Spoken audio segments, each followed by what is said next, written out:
ఇక్కడ ఒక అమ్మాయిని చూడడానికి వచ్చాము. ఎంఎంటీఎస్లో నిన్న అమ్మాయి మీద అత్యాచారం చేయడానికి పోతే తను మానాన్ని కాపాడుకోవడానికి ప్రాణం పోయినా పర్వాలేదన్న ఉద్దేశంతో ట్రైన్లో నుండి కిందికి దుంకేసింది అనేది సమాచారం రాగానే ఇమీడియట్గా ఈరోజు మేము బీఆర్ఎస్ పార్టీ తరఫున కోవ లక్ష్మి గారు ఎమ్మెల్యే గారు, శ్రీనివాస్ గౌడ్ గారు ఎక్స్ మినిస్టర్ గారు ఇక్కడికి రావడం జరిగింది. నిజంగా అమ్మాయిని చూసిన తర్వాత బాధ అనిపిస్తూ ఉన్నారు. ఎందుకంటే మొత్తం ఇట్లా పడిపోయి మొత్తం ముళ్ళల్లో గుచ్చుకొని ఎంత ఇంజూరీస్ అయినాయి అనేది, పళ్ళు ఇరిగిపోయి జా అంతా కూడా కదిలిపోయి ఇబ్బందికరమైన పరిస్థితులలో అమ్మాయి ఉంది. నిజంగా బాధ అనిపిస్తూ ఉంది. అంటే ఎక్కడుంది రక్షణ మహిళలకు? రన్నింగ్ ట్రైన్లో కూడా, ఎంఎంటీఎస్లో రన్నింగ్ ట్రైన్లో కూడా అత్యాచారం చేయాలనే ప్రయత్నం చేశారంటే ఈ రాష్ట్రంలో ఎలాంటి వాళ్ళకు భయం లేకుండా ఉన్నారనేది స్పష్టంగా అర్థమవుతుంది.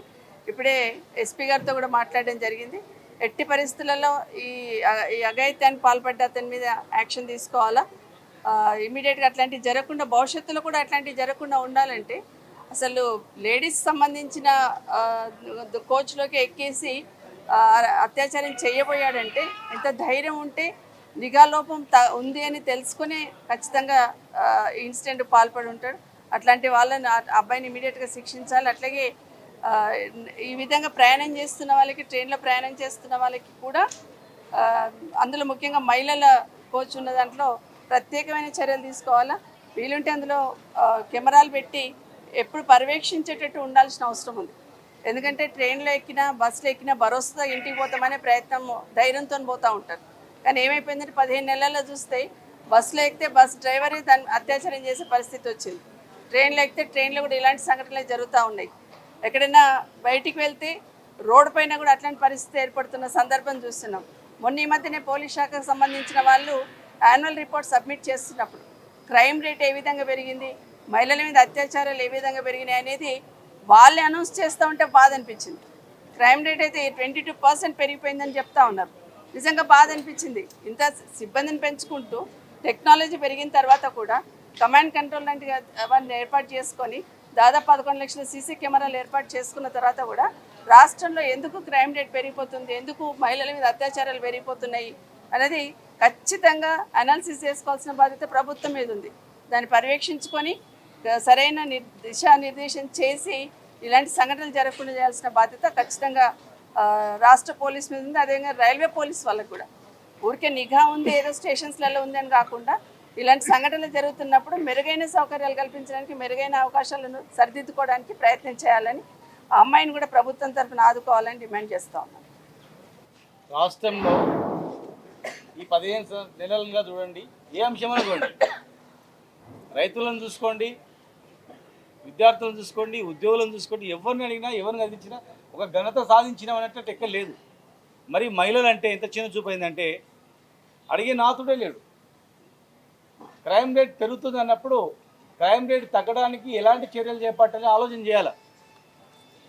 మహిళల పట్ల ఎన్ని చట్టాలు తెచ్చినా కూడా ఇలాంటి సంఘటనలు రోజు జరుగుతున్నాయి. అసలు వెలుగులోకి వచ్చినట్టు ఎన్ని ఉన్నాయి, రానివి ఎన్ని ఉన్నాయో. ఒక మహిళ బయటికి వెళ్ళాలంటే భద్రత కరువైపోయింది. ఈరోజు దేశంలో గతంలో 10 సంవత్సరాల కాలంలో రాష్ట్రం వచ్చిన తర్వాత తెలంగాణ పోలీస్ అన్న, తెలంగాణలో మహిళల పట్ల ఎవరు అఘాయిత్యం చేస్తే తెలంగాణలో ఎట్లా చేసిండ్రు, తెలంగాణ ఎట్లా జరుగుతుంది, మన రాష్ట్రం కూడా అట్లా జరగాల. ఫాస్ట్ ట్రాక్ కోర్టులు ఉండాలా, ప్రత్యేక చట్టాలు తీసుకురావాలా, ఇమీడియట్ యాక్షన్ ఉండాలా, షీ టీమ్స్ ఏర్పాటు చేసి పటిష్టమైన భద్రత ఉండాలి. షీ టీమ్స్ ఏర్పాటు చేసిన ఇన్ని లక్షల కెమెరా, కమాండ్ కంట్రోల్ ఎక్కడ లేదు. దేశంలో అతిపెద్ద కమాండ్ కంట్రోల్ ఉంది. ఇక్కడ లక్షల కొద్ది కెమెరాలు ఉన్నాయి. లక్షల కెమెరాలు ఉన్న, కమాండ్ కంట్రోల్ ఉన్న, షీ టీమ్స్ ఏర్పాటు చేసిన ఎక్కడ పోయింది? ఈ 15 నెలల్లో ఎక్కడ పోయింది? స్విచ్ ఆన్ ఆఫ్ చేసినట్ల కరెంటు బంద్ అయింది, భద్రత కూడా బంద్ అయిపోయింది. ఇలా రాష్ట్ర ప్రజలు కోరుకునేది మహిళలకు భద్రత, అందాల పోటీలు కాదు. అందాల పోటీలు పెట్టి వచ్చి ఒరిగేది ఏం లేదు, నష్టం తప్ప లాభం ఏం లేదు. యువతకు అందాల పోటీలు బాగా పెట్టిండ్రని చెప్పి అందాల పోటీలు చూసి బాగుపడేటువంటిది ఎక్కడ ఏ దేశం లేదు. ఇక్కడ ఈ భారతదేశంలో మాత్రం అందాల పోటీల నుంచి ఒక మహిళ ఏం కోరుకుంటుందంటే తన బిడ్డ క్షేమంగా ఇంటికి రావాలని కోరుకుంటుంది, తన బిడ్డ చదువుకొని బాగుపడాలా, 10 మందికి అన్నం పెట్టాలని కోరుకుంటుంది. మనం అందరం కూడా ఒక తల్లి కడుపులో వచ్చినటువంటి వాళ్ళమే. ఇక్కడ ఆ తల్లులకే రక్షణ కరువైందంటే హైదరాబాద్ బ్రాండ్ ఇమేజ్ ఎంత తగ్గిపోతుంది. హైదరాబాద్లో వచ్చి ఇతర రాష్ట్రం వాళ్ళు, ఇతర దేశం వాళ్ళు వచ్చి ఉద్యోగం చేయాలంటే హైదరాబాద్ సేఫ్. అర్ధరాత్రి ఆమె మహిళ ఒంటరిగా పోవచ్చు, క్యాబ్లో పోవచ్చు అనే భద్రత ఉండేది. కమాండ్ కంట్రోల్ వచ్చింది, కెమెరాలు వెలిగిపోయినామంటే అరే హైదరాబాద్ చాలా సేఫెస్ట్ అని చెప్పి ఉండేది. కానీ అలా మహిళ పట్ల ఆమె ఎంత వీర వనిత, ఆమె భయపడకుండా నేను సావాలని వస్తా కానీ వీనికి లొంగను, వీనికి ఇచ్చేయనని చెప్పి ఆమె సావడానికి సిద్ధమైంది.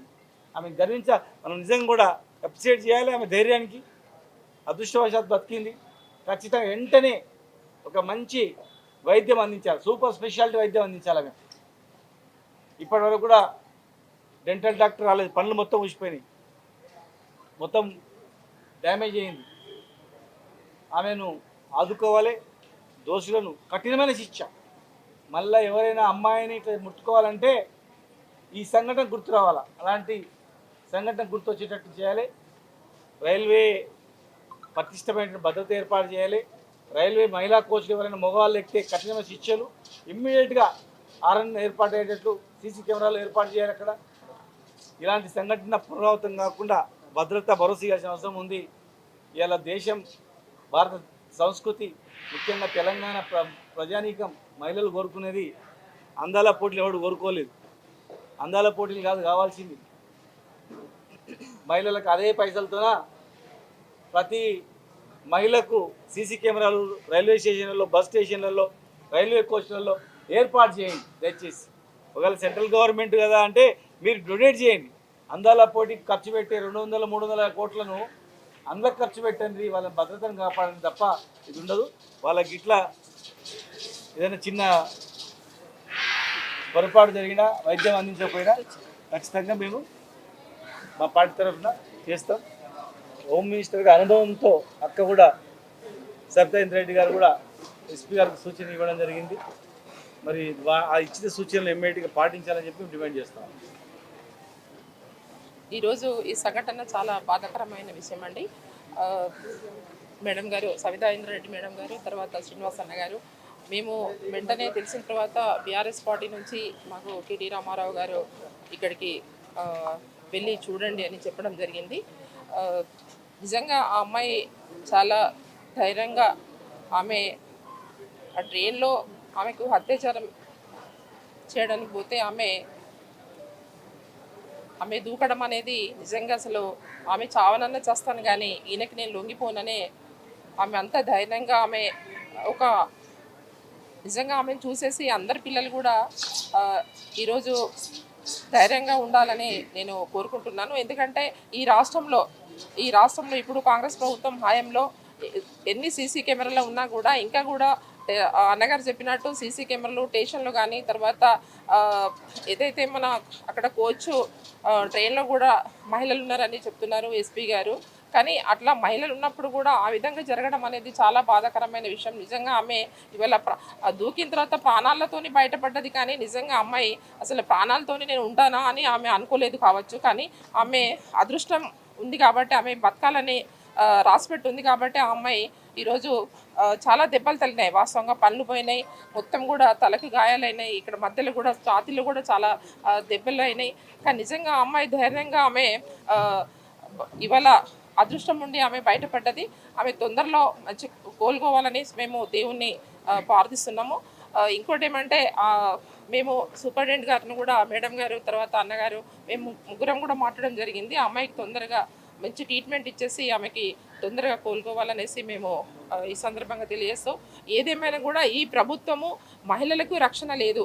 ఈ మహిళలకు మన తెలంగాణలో, హైదరాబాద్లో ఎక్కడెక్కడో వేరే ప్రాంతాల నుంచి అమ్మాయి కూడా వేరే ప్రాంతాల నుంచి వచ్చి ఇక్కడ ఉద్యోగం చేయడానికి పాపం వచ్చి ఆమె ఎంతో బీద పరిస్థితి, వాళ్ళ ఆర్థిక పరిస్థితిలో, వాళ్ళ అమ్మ నాన్న ఆర్థిక పరిస్థితిలో వచ్చి ఇక్కడ హైదరాబాద్లో చాలామంది పిల్లలు, ఆమె ఒక్కతే కాదు ఇతర అందరి పిల్లలు కూడా ఇక్కడ వచ్చేసి మరి ఉద్యోగాలు చేయడానికి వస్తున్నారు, చిన్న చిన్న ఉద్యోగాలు చేసుకోవడానికి. మరి ఈ విధంగా జరగడం అనేది మరి ఈ ప్రభుత్వం నిర్లక్ష్యం కాబట్టి ఈ ప్రభుత్వం ఇంకా కూడా మహిళల మీద మరి రక్షణ లేదు, మన మహిళా విద్యార్థుల మీద లేదు. కాబట్టి ఈరోజు మహిళలు కూడా స్వేచ్ఛగా బయట తిరుగుతాం అనేది ఇప్పటి వరకు కూడా స్వేచ్ఛ లేకుండా పోతుంది. కాబట్టి ఈ ప్రభుత్వమే బాధ్యత వహించాలి. ఖచ్చితంగా మేము ఆ అమ్మాయి తరఫున మరి ఆమె మంచి ట్రీట్మెంట్ కూడా ఇవ్వాలని కోరుకుంటూ, మరి నిజంగా ఎవరైతే ఆ అబ్బాయి ఆ విధంగా చేశారో ఇప్పటివరకు కూడా మరి ఐడెంటిఫై చేస్తామన్నారు, కానీ ఇప్పటివరకు ఆయనను అరెస్ట్ చేయలేదు. ఆయనని పట్టుకొని శిక్షించాలి అనేసి మేము ఈ సందర్భంగా మేము డిమాండ్ చేస్తున్నాం. హిట్ టీవీ యాప్, ఇందులో short news, live news, entertainment shows, movies, digital magazines తో పాటు మీ జిల్లా వార్తలను కూడా ఫ్రీగా చూడొచ్చు. అంతేకాదు కేజీ నుంచి పీజీ వరకు విద్యార్థులకు స్కాలర్షిప్ కూడా అందిస్తున్నాం. ప్రతి వారం 10 మందికి లక్కీ డ్రా ద్వారా ఒక్కొక్కరికి 10,000 రూపాయలు అందిస్తున్నాం.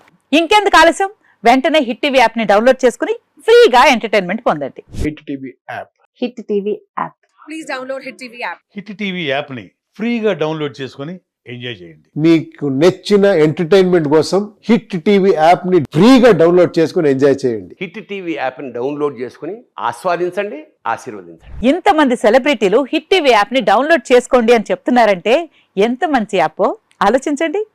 అమెరికా అమెరికా అమెరికా అమెరికాలో చదవాలనుకునే వాళ్ళకి విశ్వసనీయమైన పేరు మన శౌర్య కన్సల్టెన్సీ. UK లో 1 year masters. UK లో 1 year masters. 2 years work permit up to 5 years visa. Contact Saurya Consultancy. Contact 89851 89851.